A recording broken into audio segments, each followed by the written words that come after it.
Salut tout le monde, on se retrouve pour une nouvelle vidéo, un petit peu différente cette fois-ci, où je vais parler de mes cheveux. Beaucoup de personnes m'ont demandé de parler de mes cheveux, de mon expérience, et notamment sur Facebook, il y a un groupe de soutien aux hommes qui veulent se laisser pousser les cheveux et la barbe. Et je vois que le confinement en a fait réfléchir plus d'un sur la pousse des cheveux. Forcément, les coiffeurs étaient confinés. Alors, je pense que j'ai pas mal de choses à dire sur le sujet, pourquoi, quand, comment. On va se pencher surtout sur le pourquoi. Donc pour moi, la dernière coupe de cheveux, c'était en mars 2014. Et donc le premier facteur qui a joué sur ma pousse de cheveux, c'est ma mère. Elle a eu un cancer en 2013. Donc voilà, c'était assez difficile. Je pense que tant qu'on n'est pas confronté au cancer, ni sur soi, ni dans sa famille, on peut pas comprendre vraiment ce que c'est. Donc, enfin bref, tout s'est plutôt bien passé. Elle est en rémission complète. Voilà, et donc en début 2014, ses cheveux ont commencé à repousser. Donc c'était des tout petits cheveux, hein, des baby cheveux. Et du coup, c'est là que j'ai entendu parler de l'association solidaire qui récupère les cheveux pour en faire des perruques pour les personnes atteintes de cancer. Donc voilà, à partir de là, ça a commencé à me trotter dans la tête. Je me dis, ah ouais, je ferais bien quelque chose dans ce style-là. Faire un don pour une association, ça me semblait pas mal. Donc c'est le premier facteur déclenchant sur ma pousse de cheveux. Et c'est là que j'ai réalisé aussi à quel point on a de la chance d'avoir des cheveux parce que c'est hyper important dans le regard qu'on renvoie aux autres, dans notre image. Pour soi, c'est très important d'avoir des cheveux. Donc je me suis dit que j'avais de la chance et qu'il fallait en profiter tant que j'étais jeune. Ensuite, le deuxième facteur, c'était ma petite copine de l'époque qui est aujourd'hui ma femme.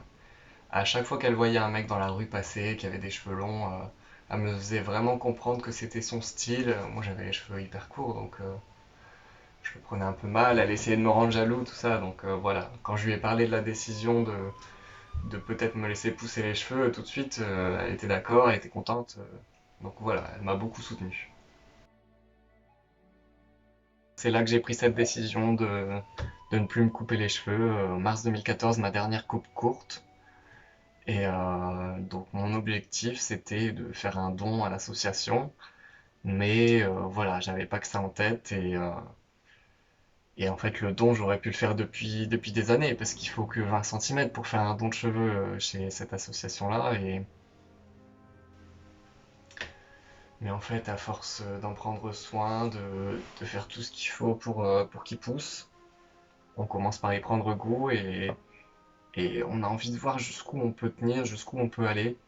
Moi, je me suis dit, bon, à la base, je les voulais voilà, aux épaules. Je me suis dit, bon, si ça pousse plus, on verra. Souvent, chez les hommes, ça pousse moins vite, ça tient moins long. Et au fur et à mesure que les années passent, je me suis dit, ah ouais, mais c'est dommage d'avoir fait autant d'efforts pour les couper d'un coup comme ça. Même si ça repousse après, on peut pas encore passer 7 ans à attendre que ça pousse. À force de passer du temps dessus, d'en prendre soin, de voir notre image changer, de voir le regard des gens changer. On finit par se poser la question, est-ce qu'on va vraiment les couper? Parce qu'au final, ce style d'homme aux cheveux longs, ça devient notre style. Puis on peut les attacher, on peut vraiment faire pas mal de choses avec des cheveux longs. Alors qu'avec des cheveux courts, voilà, c'est toujours la même tête, on peut changer un peu vite fait la coiffure. Mais c'est surtout le fait d'y passer autant de temps et d'avoir autant de patience. Parce que sur le long terme, bah, c'est quand même, je me dis, si je les coupe du jour au lendemain, je peux pas revenir à l'ancienne coupe. Il va me falloir des années avant de revenir à cette longueur. Là, ça fait 6 ans, 6 ans et demi. Euh, voilà, je pourrais pas repasser autant de temps à les laisser pousser. Je pense que je les aurai plus jamais aussi longs. Quand je vais les couper, ça va vraiment être une grosse décision. Voilà, après j'ai eu beaucoup de soutien de ma famille, de mes amis, et ça compte vraiment beaucoup le soutien. Mon père a eu les cheveux longs, enfin mi-longs, il y a 30 ans pour son mariage. Et après, il les a laissés pousser une à deux fois après la quarantaine. Donc voilà, et mon petit frère, il a eu les cheveux longs et blond platine. Il a tout coupé en 2013. Donc voilà, juste avant que je me laisse pousser les cheveux. Donc ça a peut-être joué aussi sur ma pousse de cheveux. J'aimais tellement le voir avec des cheveux longs que je me suis dit, bon, bah, s'il a les cheveux courts maintenant, c'est à mon tour. Voilà, donc mentalement, c'est très important d'avoir du soutien des gens qu'on aime. Même si depuis quelques années, ma femme me fait comprendre qu'en fait, elle aimait bien les cheveux mi-longs, mais là, c'est trop long pour elle. Et puis c'est aussi un petit peu une compétition pour elle, parce que depuis 2013 aussi, elle les laisse pousser naturels, sans coloration, sans rien. Et elle a les cheveux qui lui arrivent presque aux cuisses, donc ils sont beaucoup plus longs que les miens. Et elle a peur, elle a envie de les couper, mais je pense qu'elle a peur que j'ai les cheveux plus longs qu'elle. Pour elle, psychologiquement, c'est une femme est censée avoir les cheveux plus longs qu'un homme. Donc voilà, il y a aussi cette notion-là que j'avais envie de faire passer, c'est que dans l'esprit des gens, c'est les femmes aux cheveux longs, les hommes aux cheveux courts. Et bah non, pourquoi on devrait répondre tous à cette norme? Je suis pas d'accord. Tout ça pour arriver au troisième critère qui m'a décidé à me laisser pousser les cheveux, c'est le style. Bien sûr, si on n'aime pas ce style d'homme aux cheveux longs, on peut pas se décider à laisser pousser ses cheveux pour quelqu'un d'autre ou pour une association. Non, il faut vraiment aimer ça de base. Moi, j'ai toujours senti que ce style était pour moi parce que déjà, quand j'étais petit, je voulais me laisser pousser les cheveux, donc j'ai eu les cheveux jusqu'aux épaules. Et bon, c'était l'horreur parce que j'ai le visage fin, j'avais pas de barbe, j'avais pas muet, donc tout le monde m'interpellait pour me dire t'es un garçon ou une fille, t'es un garçon ou une fille. Franchement, c'était l'horreur avec le harcèlement à l'école, tout ça. Donc voilà, en 2004, à 12 ans, j'ai décidé de tout couper.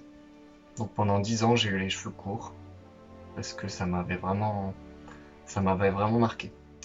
Mais j'ai quand même toujours gardé ce style dans ma tête. C'est-à-dire que enfin, pour moi, c'est un peu mon style, c'est le style bohème, rocker, un peu mystique. Et ça rappelle pas mal d'anciennes civilisations et de mythes. On retrouve ça chez les Vikings, chez les chevaliers, les samouraïs, les Amérindiens, et aussi tout ce qui est série sur les elfes, ou les elfes, par exemple, dans Le Seigneur des Anneaux, ils ont les cheveux longs. Je trouve ça tellement classe. Donc je me suis dit, pourquoi pas. Même si, bon, je suis loin d'avoir la classe d'Orlando Bloom, ça, j'en suis conscient. Voilà, c'est tout pour aujourd'hui. Comme ça, vous savez un petit peu mon histoire, pourquoi j'ai laissé pousser les cheveux, quand. Et maintenant, je vais vous mettre quelques petites images en musique de mon évolution capillaire. Allez, ciao!